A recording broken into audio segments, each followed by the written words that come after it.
through the Better Sports Network. I am Dan Malin, and I am joined, as always, by our NASCAR DFS FSWA Writer of the Year, Matt Selz. He's won it 3 times. Apologies for not doing a podcast last week. Matt was not feeling well, and the schedule's just they're a bit of a struggle just getting everything in sync. But it was Texas, after all, and it's probably our least favorite race to preview every year. Luckily, we get Talladega this week, so it's a little more fun. Yeah, you're right on there. So I was sick. It also, doesn't hurt that it was Texas. I've been to races there, and I still don't enjoy the track. I did watch Kyle Larson catch fire at one of those races, like literally car on fire. Not that he was smoking the competition. So we are back. It is Talladega. It is basically, I would say, the last true wild card race of the playoffs. Right? I mean, the Roval's a little bit, I guess. Yeah, this round of 12 is kind of odd because you have a terrible racetrack in Texas, Correct, which pretty much just has one groove. You have Talladega, where anything can happen and anybody could potentially win, including non-playoff drivers. Right. I think in the Truck Series, it's been 4 straight years of a non-playoff driver winning, and it's also been 4 straight years of like a driver claiming their first win, and that's the Truck Series. And so, and then next week we have the Roval, which is it's not a true road course. It's a road course on an oval, so it incorporates. This is also the last year of the Roval. Is it really? Yeah, Dale Jr. I don't think it's official, but Dale Jr. on his podcast said that there'll be 2 Charlotte races on the oval next year. So I have a little. I mean, that works just because this car is really good on mile and a half. Yeah. And we've kind of been stripping the schedule of these mile and a halves for road courses. Like we're losing Indy road course next year as well. They're going. So we're losing the 2 Rovals. I liked it. I liked it because like I had a nice, Bubba Wallace 100-1 bet hit. So it's for that, I'm always like, I like this race. But the racing on it sucks. It's almost too chaotic and high variance. Except for this year when we banked on it being chaos and we got 80 and it was boring. Green flag racing. Yeah. So like they've done it 3 years and there wasn't a single good race, I would say. Yeah, but the Rovals put together really good. The first year was nuts because everybody was still trying, but then like I don't know. I have mixed feelings about going to 2 oval races in Charlotte. But yeah, and then the round of 8 is Vegas, Homestead, Martinsville, or Homestead, Vegas, Martinsville, whichever. That's a great schedule. Right, and then you get Phoenix. So this is really the last true wild card because I would still say that the guys that have that are better on road courses tend to be the ones that are better at the Roval. Yep. I know Ryan Blaney won there the first year. That's only because Jimmy Johnson tried to make a corner he was never going to make. My cat has joined the podcast. She's a little stressed today. We had a lot of stuff done around the house, so she's going to hang out. But yeah, it's Talladega, right? It's always chaos, except for the year that SHR just got the setup correct. Nope. Okay. No, whatevs. Just sit on my printer. Except for the year that SHR got their setup correct and they basically ran away with it. That 4-car pack that was ahead of everybody. We don't expect that this week. It's going to be a typical Talladega plate race. So I know we're in full swing with NFL, but on the off chance that, someone who's never played NASCAR DFS before, maybe they want to try it out this weekend. What makes Talladega so unique? Like everything from the track, banking, size, the style of racing. And why is this chaos, especially for DFS? Like we could do all the and we say this pretty much anytime we talk Daytona or Talladega, like you can do all the research and you could still have half your lineup wreck out. Correct.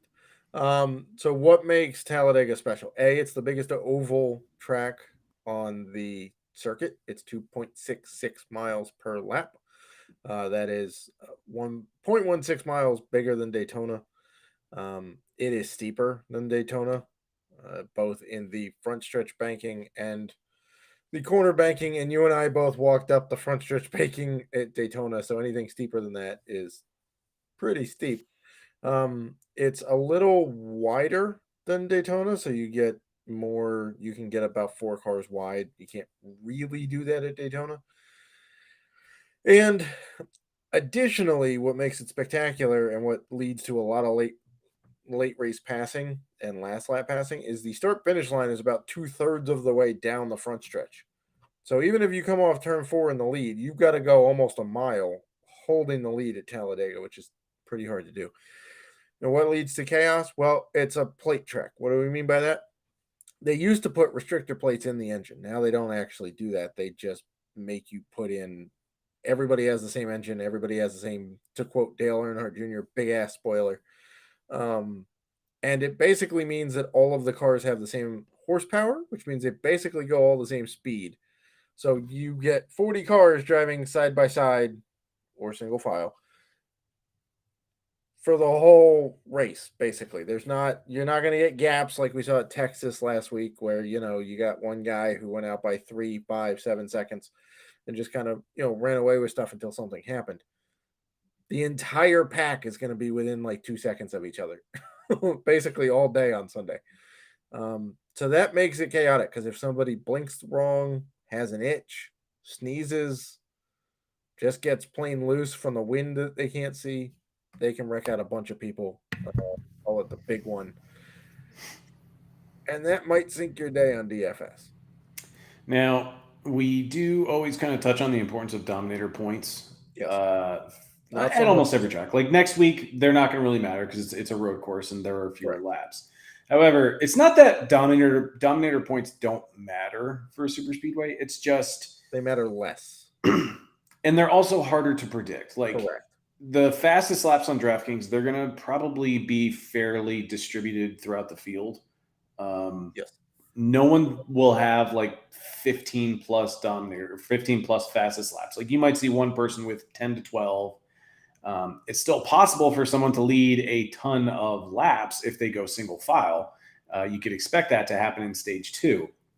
But with dominator points, just so easy to predict, and we always advise against playing the pole sitter just because there's too much risk in case they go backward. Yeah, in the last 50 Talladega races, the pole sitter has won 4 times. So it's an 8% win rate. You literally have to go back to, if you go back to 1998, and they've run 2 races a year in that time, and yes, 1998 is now 25 years ago, which is scary, but whatever. That's 50 races at Talladega. There are 4 wins from the pole sitter in that span. So not great odds of winning. Speaking on the fastest laps in the April or the spring race here, there were 2 drivers that posted double-digit fastest laps. One was Ricky Stenhouse Jr. and one was Austin Hill. I think one other driver hit 9. That was Ty Dillon. And everybody else was like in the 5 to 6 range. So, and they're all throughout the pack. Like I can't tell you it was correlated to any. Like Zane Smith started 35th, was running 36 midway through the race, and finished 37th, and he had 9 fastest laps. There's no sense to it. It doesn't. It's so bizarre. Yet the guy Harrison Burton, who started 25th, finished 36th, had 1 fastest lap. So there's no rhyme or reason to it. Correct. So, laps led in, let's see, Kyle Busch won it, and he led 3 laps. Ryan Blaney led 47. We had Bubba leading 35. So, you can get a decent chunk of the 188 laps out front, but it's not like we're going to see somebody go lead 100 of those 188. It just doesn't happen. Yeah. Let's quickly talk lineup construction for cash games, just because everyone will be stacking the bag. I guess you could just kind of describe what this is. It's essentially what it sounds like. You're pretty much starting, for a while, I would play guys starting outside the top 25, but essentially nowadays you can get away with just playing 6 drivers, maybe 5 on FanDuel that are starting outside the top 30. Leave a ton of money on the table because these are going to be back markers, but they will move up as the rest of the field, wrecks out. Like, would you agree that stacking the bag in cash games is still a good strategy when building lineups? I would say so. Now, I would also caution you to take more than just a one race sample for what happened in April, because every Talladega race is different, right? We talked about how SHR had the runaway a few years ago where they just nailed the setup. That this car is totally different from that one. So are we going to see that again? I don't think so. In the April race, you had let's see, how many guys starting outside the top 20 finished in the top 10? 1, 2, 3, 4, and then you had Byron starting 18th and finished 7th. So in the second half of the field, you had 5 guys who finished in the top 10. And then you had a bunch finish from 11th through 18th who all started, 25th on back. So basically, the idea of stacking the back is you're taking 6 guys starting 25th on back, putting them in there, and just praying that they miss the wrecks. Yeah. That's essentially what cash game strategy is here. If you want to hit it in the GPPs, you're basically going to take maybe 1, maybe 2 guys starting in the top 10. 1 guy starting 11th through 20th. And then the rest of your build is going to start 25th on back. And you just hope that the guys who are starting in the top 10 stay up there and produce some laps led and some strong finish points. And I would say, like, if you don't play anybody in the top 10, you can just allocate another driver out of the top 20 that's starting between, P11, P20. A lot of my tournament builds, I'm only doing 3 lineups for these. I hate these races for DFS. They are fun as hell to see live. You and I went to Daytona. I've been to Talladega before. The racing it's fantastic. Race that close and that precisely. It's amazing. And the television product doesn't really do it justice how fast these cars are actually going. They look slower on TV, and these tracks are massive in person. If it rains, it takes 3 to 4 hours to drive these things. I mean, to give you an idea, they were clicking off laps at Daytona in less than 50 seconds, and it's a 2.5 mile track. Yeah. I mean, that's it's mind-boggling how fast they're going. But getting back to lineup construction, a lot of my tournament lineups will typically be I'm so hesitant to start a guy in the top 10 just because he either goes backward. The one I play will, of course, go backward or wreck. So I typically like guys starting in the teens and then just loading up on like 1, 2, maybe 3 drivers in the 20s. And then getting I'll try to find a lesser owned or a pivot starting P30 or farther back. We made the joke for the longest time is that you could just put the faces of every driver on the wall and just, blindly throw darts at it. And that could be your lineup because salary pretty much means nothing here. You can leave a ton of money on the table. Yeah. Normally we'll tell you to leave anywhere between 500 and 2,000 for cash, and then like 1,000 to 4,000 for GPPs on a normal race weekend, depending on starting lineup and whatever. For cash games here, we're talking leaving like 10 grand on the table. Like we're not joking. At least. Like on FanDuel, it's even more ridiculous because if you go stack the back, you'll have $35,000 left on the table. Because all of the dudes that start there, typically, like Ty Dillon put up 40-something DK points. And he had a good showing at Daytona at the end of the year. Yeah, he's $3,500 on FanDuel. Only JJ Yaley, BJ McLeod, and Brendan Poole are cheaper. So you get Corey LaJoy, who's been a threat to win here at $4,200 on FanDuel.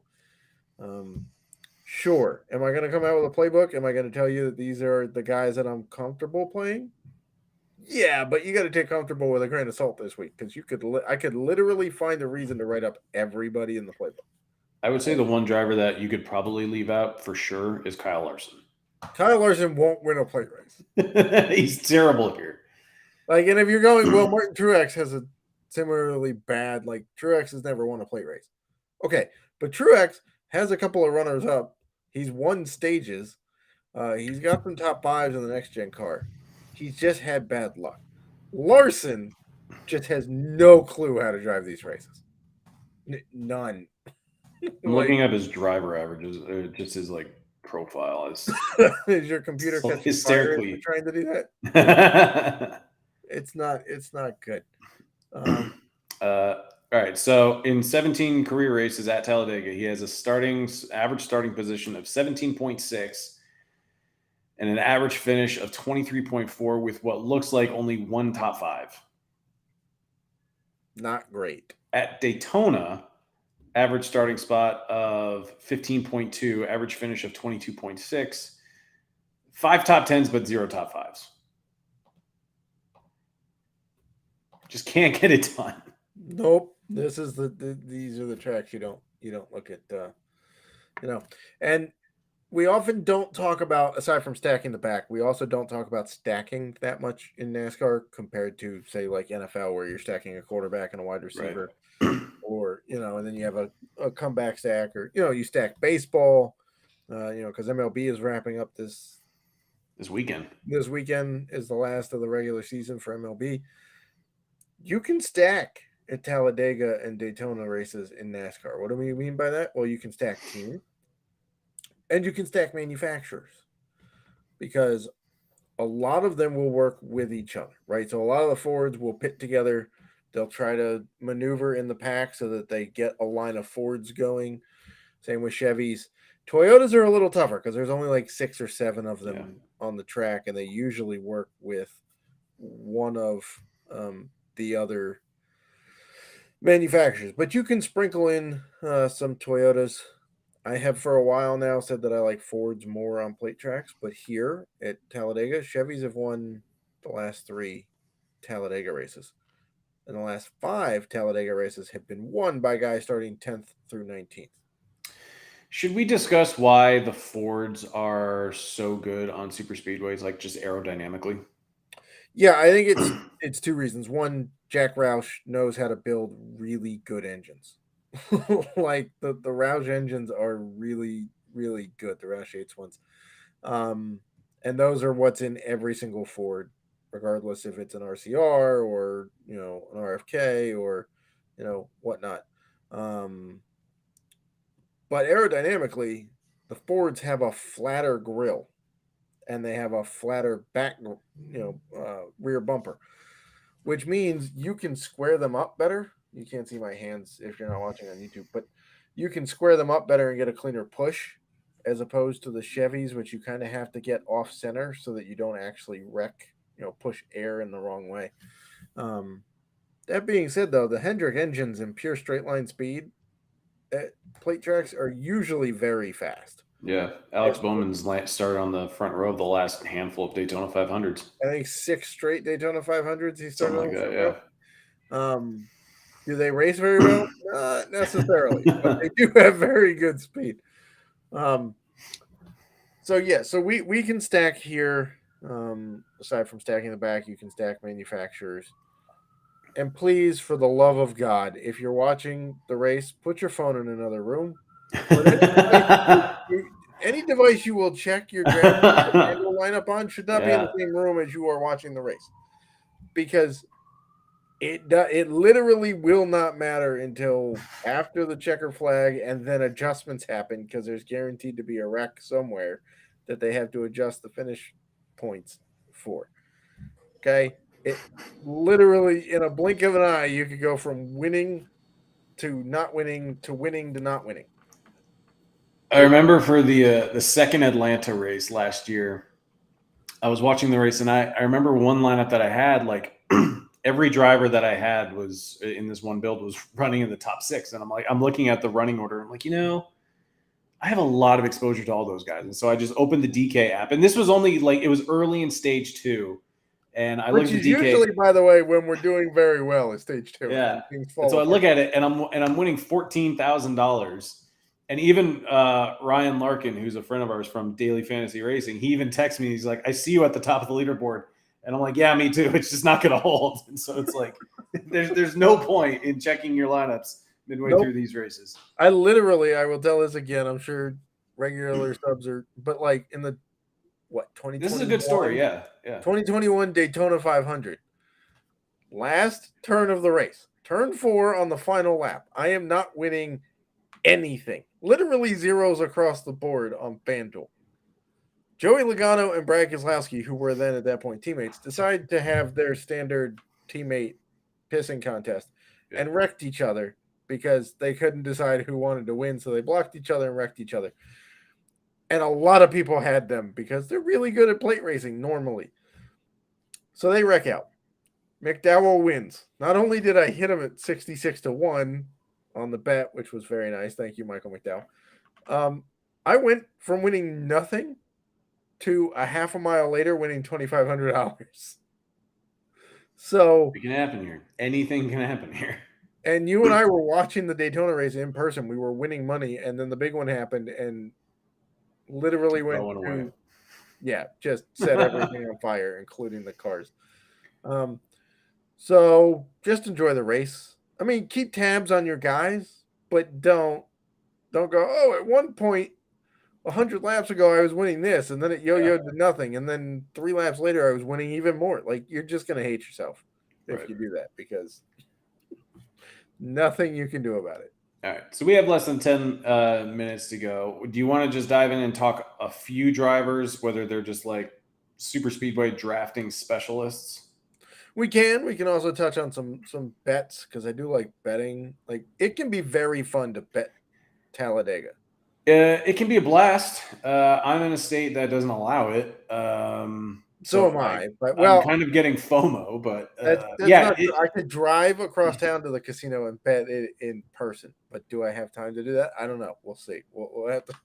I would have to drive to Tennessee to do it for me. So okay, well, I'm a little closer. Is the 90-minute drive really worth it? I don't know. So why is Talladega more fun to bet than others? You get bigger odds. Yep. For sure. Like, I wrote up the betting piece last week for Texas, right? And at the time, Larson was going off at as the favorite. This was before practice and qualifying. He was going off at plus 600. The best line you could get him at was BetMGM, right? He was the favorite at plus 600. This week, I just finished the betting piece earlier today on Friday, again before qualifying, and Ryan Blaney is going off as the favorite, or co-favorite, I guess, at plus 1,200 at BetMGM. Keselowski's a co-favorite at plus 1,200 at Caesars. So, just betting favorites, the odds are twice as the return is twice as much, right? Why? Well, there's more risk here, right? You're a favorite, but you have as equal chance of anybody of winning the race as, like, that's not the case at Texas. It's not like Ty Dillon had a legit shot to win at Texas. Yeah. He didn't. He may not have a legit shot to win at Talladega, but he's at least got as equal of odds as a lot of other guys. So betting the win is good here. Like, you can hit long shots here. I mean, I even think Ricky Stenhouse, who is a noted super speedway specialist, even for the Daytona 500, he was like what, 45-1 or 48-1? Let me see. I have some odds here. Let me see if I can refresh this.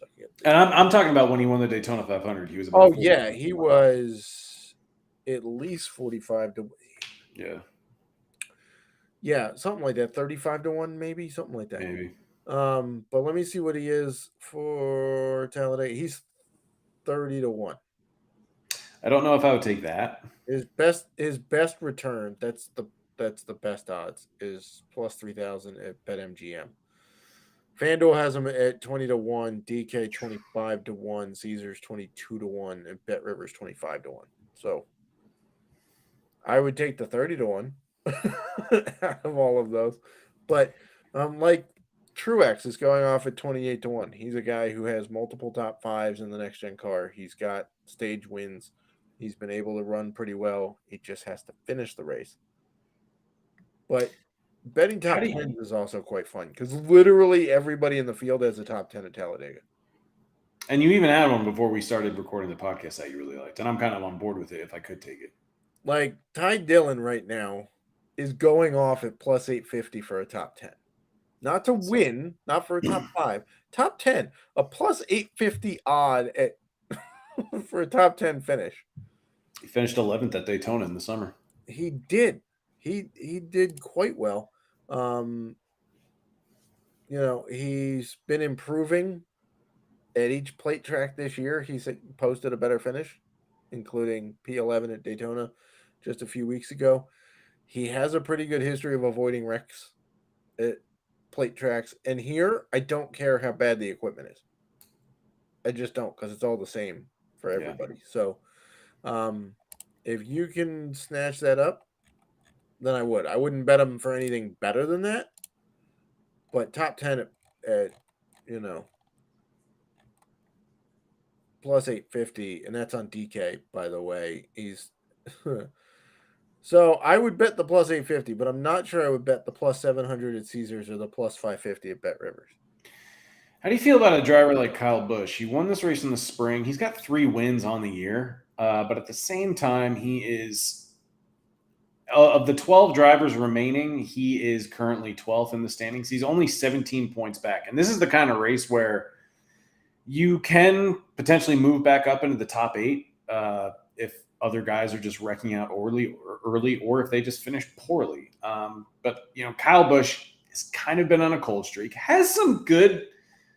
I'm not going to call it momentum, but I guess he's got good vibes coming in because he did sell his Truck Series team to Spire Motorsports. So, I mean, he's got some nice bankroll coming in, certainly. But yeah, that was the big news of the week, and we completely buried it for 26 minutes. Well, I mean, we don't really talk to Truck Series too much here, I know, so. but it is. I don't know where Spire came up with the money for it. Maybe from the charter sales of their Cup team. I don't know, but it's pretty interesting.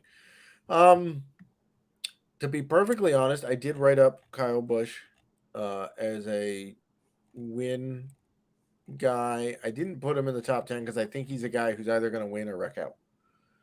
But he's going off at 18-1 on FanDuel, which for a guy who won this race like 4 months ago, not bad, right? Yeah. RCR has always been good at plate tracks. They just know how to run them. They made Tyler Reddick look like he was a threat on plate tracks, which is pretty impressive.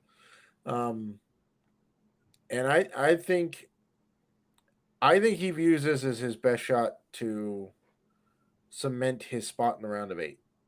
Because I'm not sure the Roval is going to be kind to him. I would agree with you, but I just feel like the standings are going to shake up dramatically. Yes. After this race, and then a lot of people are going to need really solid runs at the Roval. But a guy who's great on super speedways, but doesn't necessarily need to win to really stay in contention to move on to the round of 8 is Bubba Wallace, and he did win this race 2 years ago. I don't care if the weather shortened the race; it's still a win. Plenty of drivers have won races, because of weather. And he is good on super speedways. He's finished second at the Daytona 500. Stupid fly. How do we feel about Bubba this week? I really want to get behind the play. I hope he doesn't qualify too well because I've already spoken my piece about starting drivers in the top 10. Yeah, but for him, I'm not entirely sure that matters. Because he does manage to find his way to the front no matter where he starts. Right, and I also think that for DFS, for leverage, if we're talking leverage, which is your favorite subject, it helps if he starts further up because people will avoid him because there's no PD, which is what everybody targets here, right? But if we look at his 2023 stats, I mean, at Talladega, so far, to be honest, he's been a bit cold this year on plate tracks, which I also think helps us because I'm still playing him. He's very good at plate tracks. He's just not had good luck this year. He's been caught up in a lot of stuff that's not his fault at a plate track. But he started 4th and finished 12th at Daytona a few weeks ago. People are recency bias plus his Bubba. Yeah. So, yeah. Well, Matt, any final thoughts for Talladega? We've got less than a minute to go. Play anybody you want to. Yeah, that's true. Still read my playbook for strategy and some sneaky plays, but literally play anybody you want to. And if you ask me if your lineup's good, I'm probably going to tell you yes. I have no clue what's going to happen on Sunday. All right. Well, Matt, as always, thank you so much for your time. Best of luck to you and best of luck to the FA Nation for Talladega. Best of luck, FA Nation.